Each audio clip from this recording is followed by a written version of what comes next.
राधे श्याम। साथियों, बहुत सारे लोगों का जो प्रश्न है और समस्या भी है। कुछ लोगों का जो प्रश्न है कि क्या आपको नाइट फॉल होता है, और बहुत सारे लोगों का, इससे ज़्यादा लगभग 10 गुना लोगों का जो समस्या है कि नाइट फॉल से उनको समस्या हो रही है, उससे कैसे पीछा छुड़ाएं। तो मैं आपको बता दूं, सबसे पहले मैं ये उत्तर दे दूं कि मुझे नाइट फॉल होता है जहाँ नहीं होता है। अभी मुझे नाइट फॉल नहीं होता है। जब से मैंने ब्रह्मचर्य का पालन करना शुरू किया तो शुरू शुरू में लगभग 1 साल तक, बीच बीच में जब 1 2 4 महीने तक तो हफ्ते में एक बार, हफ्ते 2 हफ्ते में एक बार इस तरह से होता था। लेकिन लगभग ये 1 साल तक जब मैं ब्रह्मचर्य का प्रयास में था तो ये सारी चीज़ें बीच बीच में कभी कभार हो जाती थी। जैसे एक बार मैंने क्या किया, ब्रह्मचर्य का जो पालन कर रहा था शुरू शुरू में, तो मैंने शाम को बहुत ही गर्म दूध पी लिया, बहुत ही गर्म दूध पी लिया और सो गया। कुछ नहीं किया, उसके बाद दूध पी लिया, उसके बाद सो गया। और रात दूसरे दिन मुझे पता चला कि मुझे सपन दोष हो गया है। फिर एक बार जो ब्रेड बंद होता है ना, ब्रेड जहाँ बंद कोई चीज़ भी होती है, एक बार मैंने दिन भर कुछ नहीं खाया और शाम को सिर्फ ब्रेड खा के सो गया। वो जो बंद होता है, बंद, हमारे उसको बंद बोलते हैं, आप क्या बोलते हैं आप देख लेना। वो जो मैंने शाम को खाया और सो गया, दूसरे दिन फिर मुझे सपन दोष हो गया। जो मतलब ऐसा नहीं कि आज हुआ फिर कल हुआ, लंबे समय का जो अनुभव बता रहा हूँ। तो फिर मैंने ये देखा कि बहुत ही जो चीज़ रहती, गर्म चीज़ रहती है, तुरंत खाने से, शाम को नहीं खाना चाहिए बहुत गर्म, क्योंकि उससे खाने से भी सपन दोष हो सकता है। फिर मैंने देखा कि ज़्यादा तली भुनी चीज़ें लंबे समय के लिए खाओगे तो भी सपन दोष हो जाएगा। मतलब जब मैं तब की बात बता रहा हूँ कि जब मेरा नॉर्मल जो मुझे समस्या थी पहले, जब मैं कॉलेज के लाइफ में था, स्कूल के लाइफ में था, तो मेरी समस्या सोच लो कि हफ्ते में मुझे कभी कभी 3 4 बार सपन दोष हो जाता था। ये दशा थी मेरी। लेकिन जब मैं ब्रह्मचर्य का पालन कर रहा था, यानी अभी मुझे 1 साल नहीं हुआ था, तो उस 1 साल होने से पहले पहले बीच बीच में, जैसे एक बार दूध पिया था बहुत ही गर्म, उससे हो गया था। एक बार वो, एक बार नहीं बहुत बार मैंने अनुभव किया है, वो बंद खाए थे, बंद जो ब्रेड वगैरह होते हैं ना, वो खा के थे तो उससे भी हो गया था।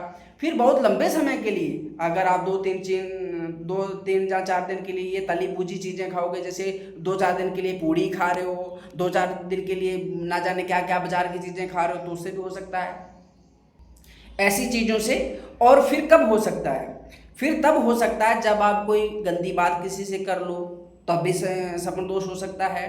जहाँ कोई गंदा खान पान, कोई ऐसा भोजन जो मादकता उत्तेजना पैदा करने वाला है, तब भी हो सकता है।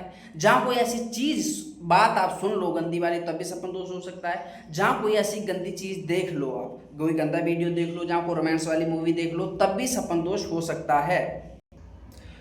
तो ये सपन दोष हमें 2 कारणों से होता है। एक होता है जब हमारा चिंतन खराब हो जाता है, यानी जो हम बोलते हैं, सुनते हैं, देखते हैं, करते हैं, उससे हमारा चिंतन बनता है, संस्कार बनता है। जब हमारा चिंतन खराब हो जाता है तब हमें सपन दोष होता है। जहाँ दूसरा कब सपन दोष होता है, जब हमें लंबे समय तक गलत ब्रह्मचर्य नाश करने का अभ्यास किया हो लंबे समय तक, तो उससे फिर हमारा सपन दोष वो बन जाता है। शरीर एक आदत को पकड़ लेता है कि फिर वीर्य को धारण नहीं करता है, और जब भी उसमें वो वीर्य बनता है तो वो स्वतः ही निकल जाता है, चाहे आप क्रिया करो नहीं भी करो। और फिर जो हमारा खान पान, आज का जो खान पान है, इससे भी आपका चिंतन भी खराब है, आपका पूर्व का अभ्यास भी है, और उसको और बढ़ावे का काम करता है। जैसे आग में घी डालने का काम करता है, वो क्या, वो आज का खान पान, आज का रहन सहन, तो ये सारी चीज़ें होती हैं। लेकिन जब से मुझे 1 साल तक, मुझे जब मैं ब्रह्मचर्य पालन नहीं हुआ था, तो तब तक मुझे बीच बीच में मैंने जो अभी घटनाएं आपको बताई, जो इस तरह से सपन दोष हो जाता था।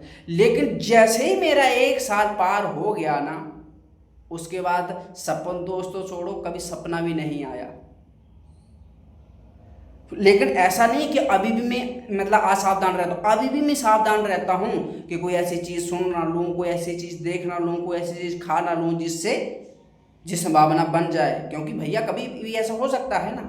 और इस चीज़ को मैंने सुधारा कैसे था, ये तो अभी तक अनसत्ता कि मुझे सपन दोष होता है जाने, अभी तो नहीं होता, लेकिन जब होता था तो कैसे कैसे मैंने बता दिया।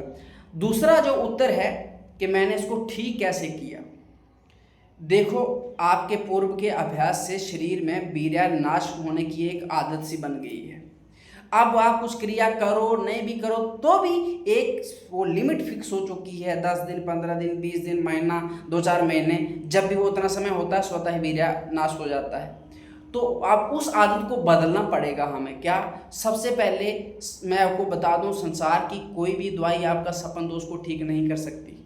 हो सकता है 4 दिन के लिए आपको लगेगा कि 4 दिन, 5 दिन के लिए, महीना के लिए कि आपने कोई दवाई खाई और सपन दोष कोई राहत मिली, लेकिन लंबे समय के लिए मेरा अनुभव है, मेरा पर्सनल अनुभव है, मैंने कोई ऐसा दवाई छोड़ी नहीं है, कोई ऐसा चीज़ करना छोड़ी नहीं है। जहाँ तक मुझे लोग बोलते थे कि तुम पर ना सपन दोष तुम्हें इसलिए होता है कि हो सकता है किसी जोगनी का प्रभाव पड़ गया हो तुम्हारे पे। मैंने वो भी करवाया था शुरू में, जब मैं मानता था रे जोगनी शोगनी कुछ ऐसा। जब मैं अपने कॉलेज की बात बता रहा हूँ, स्कूल की बात बता रहा हूँ, तो कुछ नहीं हुआ था।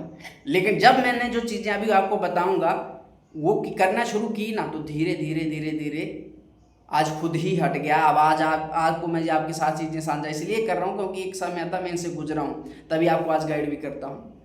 तो सबसे पहला आपको अपना चिंतन सही करना है। चिंतन यानी आपके संस्कार सही करने हैं, आपके भीतर आपके दिमाग को सही करना, मन को। फिर उसके बाद बाहर वाली आपका रहन सहन में बदलाव लाना है। तो सबसे पहले दिमाग को शुद्ध करने के लिए, आपका चिंतन शुद्ध होने के लिए आपको चाहिए आप भगवान का नाम जप करिए, क्योंकि इससे बड़ी औषधि, इससे बड़ा बल कोई नहीं है। दूसरा है फिर सत्संग सुनना, किसी संत महात्मा का सत्संग सुनना जो भी आपको अच्छे लगते हो।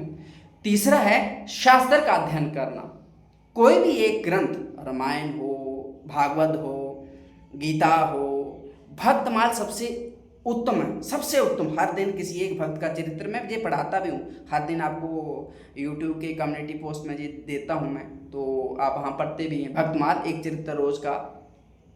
फिर अच्छे लोगों का संग, मतलब ऐसे व्यक्ति का संग जो आपको प्रेरणा देता हो, ज्ञान देता हो, शिक्षा देता हो, और अगर आपसे कहीं गलती हो भी रही हो तो उसको भी वो दूर करता हो, ऐसे व्यक्ति का संग। ये तो आप क्या मानसिक तौर पर। अब आपको क्या करना है? गंदी चीज़ देखना बंद कर देना, गंदी चीज़ बोलना बंद कर देना, गंदी चीज़ सुनना बंद कर देना, उससे आपका संस्कार बिगड़ता है। गंदे लोगों का संग त्याग देना है।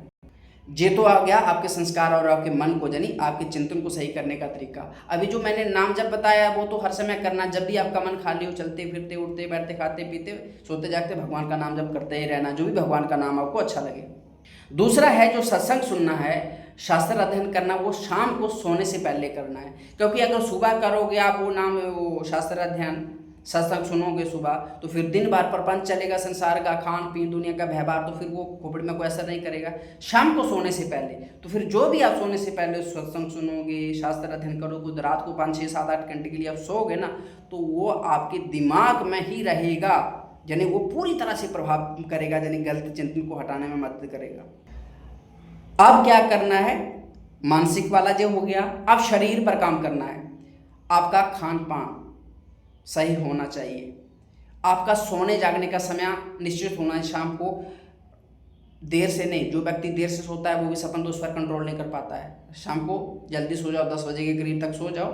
सुबह 4 बजे, 4 बजे, 4:30 बजे, 5 बजे, 4 से 5 बजे के बीच उठ जाना। 4 बजे उठ ही जाना जिसको सपन दोष होता है, क्योंकि सुबह एक बार जगने के बाद हमको सुबह वाला समय देख लेना। सब ज़्यादातर लोगों को सुबह वाले समय में सपन दोष होता है, शाम को क्यों नहीं होता है? क्योंकि शाम में थके होते हैं, तो सुबह जब थकान दूर हो जाती है तभी शरीर में वैसा होता है। तो शाम को जल्दी सो जाओ, सुबह जल्दी उठ जाओ। फ़ोन सोने से पहले 45 मिनट 1 घंटा बंद ही कर देना, उसको फ़ोन नहीं चलाना। रात में सोशल मीडिया से दूर रहना है रात में, और ऐसे लाइफ में भी कोशिश करनी कि कम ही सोशल मीडिया का यूज़ हो। फिर आपका खान पीन, तली भुनी चीज़ें ज़्यादा नहीं, कभी कभार हफ्ते में 1-2 बार खा लो, कोई दिक्कत नहीं है। आपके कोई प्रोग्राम है घर में, कोई ऐसा फंक्शन है तो आप खा सकते हैं, कोई पूड़ी खाइए, हलवा खाइए, जो भी। लेकिन ऐसा नहीं कि चारों दिन हर समय पराठा ही चल रहा है, हर समय पूड़ी ही चल रही है, तो फिर वो नुकसान करता है। अधिक से अधिक कोई गर्मा चीज़ नहीं खानी, यानी मध्यम करके उसको पियो, खाओ, इस तरह की चीज़ों को करो। बाजार की चीज़ों को अवॉइड करना है, वो सबसे ज़्यादा नुकसान करते हैं। आपका वातावरण जितना शुद्ध हो प्रयास करना उसको शुद्ध बनाने का। ज़्यादा मसाला नहीं खाना है, उसको भी कोशिश करना है। फिर दिन भर अपने काम को अच्छे तरीके से करिए, यानी दिन भर व्यस्त रहिए, अपने शरीर को इतना थका दीजिए कि शाम को बिस्तर पर जाते ही आपको नींद आ जाए। फिर क्या करना है? योग करना है। योग में कुछ आसन, सबसे जो बहुत इंपॉर्टेंट आसन है जो सपन दोष में काम करना है, जो आपकी जननेंद्रिय को कंट्रोल में करता है, वो है अश्वनी मुद्रा। अश्वनी मुद्रा कैसे करते हैं, जैसे पशु देखा होगा, घोड़े को, गाय को या किसी और जानवर को, जो गोबर करने के बाद अपना जो गोबर करने वाली जगह होती है उसको क्या करता है, टाइट करता है, ढीला करता है, फिर टाइट करता है, ढीला करता है, टाइट करता है, ढीला करता है। इस तरह से आपको क्या करना है, अपने जो आपका जननेंद्रिय है, प्राइवेट पार्ट है, उसको उसके भी मन में ऐसे शांत सुखासन में बैठ के भूमि पर अंदर की ऊपर तरफ खींचना है, फिर ढीला छोड़ देना है, फिर खींचना है, सांसों से अंदर की तरफ खींचना है, फिर ढीला छोड़ देना है। तो इस तरह से अश्वनी मुद्रा करनी है। कम से कम 5 किलोमीटर हर दिन दौड़ करनी है, 5 से बढ़ाकर 10 किलोमीटर तक, लेकिन 5 किलोमीटर हर दिन दौड़ करनी है। कम से कम 45 मिनट या 35 मिनट 30 मिनट आपको क्या करना है, एक्सरसाइज करनी है, उठक बैठक सारी एक्सरसाइज 35 मिनट तक तो करनी है। 5 किलोमीटर दौड़ना है, योगा करना है, अनुलोम विलोम करना है, कपालभाति करना है, वस्त्रिका करना है, भ्रामरी करना है, अगर हो सके तो कपालभाति तो करना ही है, और उसके बाद जो अश्वनी मुद्रा मैंने आपको बताया वो करना है। तो इन सारा से ये चीज़ों को करना, और खाना को मध्यम वर्ग में खाना है, ना अधिक खाना ना कम, ना मतलब ज़्यादा कम भी नहीं खाना है, उससे भी नुकसान होता है, और अधिक खाओ तो उससे भी नुकसान होता है। तो इस तरह की चीज़ों को एक रूटीन बना लीजिए, मैं आपको गारंटी देता हूँ, अगर आप 6 महीना 20 रूटीन को, जो चीज़ें मैंने बताई ना, ईमानदारी से अगर आप करोगे ना, सच्ची कहता हूँ आप ठीक हो जाओगे। मैं अपना अनुभव बता रहा हूँ। मैंने बताया ना कि एक समय था मुझे हफ्ते में 4 बार सपन दोष होता था, और आज बताओ, जब से मैंने ब्रह्मचर्य पालन किया शुरू किया है, तो 1 साल जब पूरा नहीं हुआ था तो बीच बीच में मैंने बताया था कैसे कैसे होता था। रोज नहीं, हफ्ते में हो सकता है, कभी 2-4 हफ्ते में, कभी महीने में, कभी मतलब अचानक से, वो भी गलती मेरी गलती से कि कुछ गलत खा पी लिया, कुछ गलत देख सुन लिया, वैसे चिंतन खराब हो गया वैसे से, बाकी शारीरिक तौर पर नहीं। और जितना क्या करना है, शरीर पे आप काम करोगे ना, मन पे काम करोगे ना, तो शरीर पे काम करोगे तो वीर्य को धारण करने की क्षमता बढ़ती है। देख लेना आप, धीरे धीरे। मैंने एक व्यक्ति को अभी बताता हूँ, कुछ महीने पहले बिहार का व्यक्ति, पटना का, जिसने 4 लाख बर्बाद कर दिया था सपन दोष आदि से ठीक होने के लिए, लेकिन ठीक नहीं हुआ था। तो मुझे उसने बताया, तो मैंने उनको बताया कि एक रूटीन दी, जैसे अभी आपको बता रहा है इस तरह से, कि उसको रूटीन दी। जिस व्यक्ति को हफ्ते में 4 बार सपन दोष होता है, 5 बार होता है, उसको पहली बार वो रूटीन बताई थी, उसने 16 दिन तक कुछ भी नहीं हुआ था। 16वें दिन जाके एक बार क्या हो गया, सपन दोष हो गया, उसने बताया था। तो फिर मैंने बोला कि इस रूटीन पर और काम करो, और काम करो, और काम करो, और वो ठीक हो गया। इसी तरह से बहुत सारे लोग हैं। अभी कमेंट सेक्शन में बहुत सारे लोग हैं जिनकी समस्या सही होती है, लेकिन बहुत सारे ऐसे हैं नौटंकीबाज हैं, मैं बोलूँगा नौटंकीबाज हैं। 4 दिन तो वो रूटीन करते हैं, 5वें दिन फिर छोड़ देते हैं। अभी 1-2 व्यक्ति का मैं नाम नहीं लेना चाहूँगा, शुरू से मैं उनको बता रहा हूँ जो रूटीन करो, लेकिन कुछ रूटीन नहीं करेंगे, वो सिर्फ नाटक नौटंकी करेंगे, मनमानी करेंगे, कुछ भी खाएंगे, कुछ भी देखेंगे, कुछ भी करेंगे, कोई रूटीन फॉलो नहीं करेंगे, और फिर उल्टा सीधा कमेंट में बोलने कि अरे ये बकवास है, कुछ नहीं होता है। बकवास है। अगर किसी को लगता है ना बहुत बड़ा तीसमार खा है, कुछ बकवास है, तो 1 महीना जो रूटीन बताइए इसको कर को देखिए ना, 1 महीना करके देखिए, 1 महीने में परिवर्तन देख लीजिएगा, और 3 महीने तो छोड़ लीजिए, 6 महीने तो छोड़ दीजिए। मैंने गारंटी देता हूँ, अगर कोई व्यक्ति 6 महीने इस रूटीन को, जो चीज़ें मैंने बताई, इसको कर देगा ना, मुझे बता देना, लिखते रहना डायरी पर ईमानदारी से कि एक चीज़, तो बता देना कि कुछ ठीक हुआ या नहीं हुआ। लेकिन भैया करना पड़ेगा। अब करोगे नहीं तो फिर बातों से कुछ नहीं होता ना, बातों से कुछ नहीं होता है, बातों से कुछ नहीं होता, करना पड़ता है। बेशक आपसे 10% होता तो भी वो आपको परिवर्तन लाएगा, बस समय अधिक लगेगा। अगर आप 100% नहीं कर पाते हो, 10% कर पाते हो ना, तो वो 10% भी आप में बदलाव लाएगा। बस आप 10% कर रहे हो तो फिर समय हो सकता है 2-3 साल 4 साल लग जाए, सीधी सी बात है। लेकिन आप अपना 100% दोगे तो फिर एक प्रॉपर समय सीमा के अंदर आपको प्रभाव दिखता है उसका। मैंने खुद झेला है, सब कुछ किया है, दवाई खाई है, तांत्रिक पांत्रिक सब कुछ किया, कुछ नहीं होने वाला। वही होता है जब आप प्रयास करते हो। जो चीज़ें मैंने आपको बताई वही मैंने की, आज भी करता हूँ, आज भी मैं अब योग करता हूँ, आज भी व्यायाम करता हूँ, आज भी शास्त्र अध्ययन करता हूँ, आज भी सत्संग सुनता हूँ, मैं प्रयास करता हूँ कि नाम जप का भी कुछ थोड़ा बहुत हो जाए, जो भी है। आज भी मैं बाजार का खाना नहीं खाता हूँ, होटल का खाना नहीं खाता हूँ, जबरदस्ती ही कोई बाजार की चीज़ खाऊंगा। जैसे मान लो कभी कभी मैं यात्रा में रहता हूँ, कुछ भी नहीं मिला यार, अब खाने के लिए 1-2 दिन हो गया, तो चलो फिर 1-2 बिस्किट ले लिया, वो खा लिया, पानी पी लिया, गुड़ खा लिया, पानी पी लिया, इस तरह से कर लिया। लेकिन ऐसा नहीं कि शौक के लिए चलो बिस्किट खा लेते हैं, चलो चाउमीन खा लेते हैं, चलो मोमोज खा लेते हूँ, चलो जे खा लेता हूँ। अरे नहीं, कभी कभार खा लिया अलग बात है, कभी कभार आपने बर्फ़ी खा ली, लड्डू खा लिया, पेड़ा खा लिया, है ना, हलवा पूड़ी खा ली, कोई दिक्कत नहीं। हाँ, रोज वही नाटक नोटंकी चलोगे तो फिर ब्रह्मचर्य पालन होगा, फिर कुछ नहीं होने वाला। फिर आप जिस गड्ढे में आज पड़े हो 10 साल 50 साल भी उसी में रहने वाले हो। लेकिन जो ईमानदारी से अभी जो चीज़ें मैंने बताई इनको कर लोगे तो 6 महीने में आपको रिजल्ट दिख जाएगा। बाकी तो मैं जहीं बैठा हूँ, लेकिन मैं एक फिर सावधान कर रहा हूँ कि बातों से कुछ नहीं होता भैया, बातों से कुछ नहीं होता। आपको करना पड़ेगा जो बताया, वैसा ही करना पड़ेगा जैसा कहा गया। मन माने नहीं कि अपनी सहूलियत के हिसाब से आप थोड़ा काट पीट के गिरे, नहीं राज ये चीज़ करते हैं ये नहीं करते हैं, तो फिर आप मनमानी करते रहो, फिर जीवन भर मनमानी करते रहना, क्या उखाड़ लोगे। और जो चीज़ें कही गई हैं उनको करोगे तो 6 महीने में परिवर्तन देख लेना।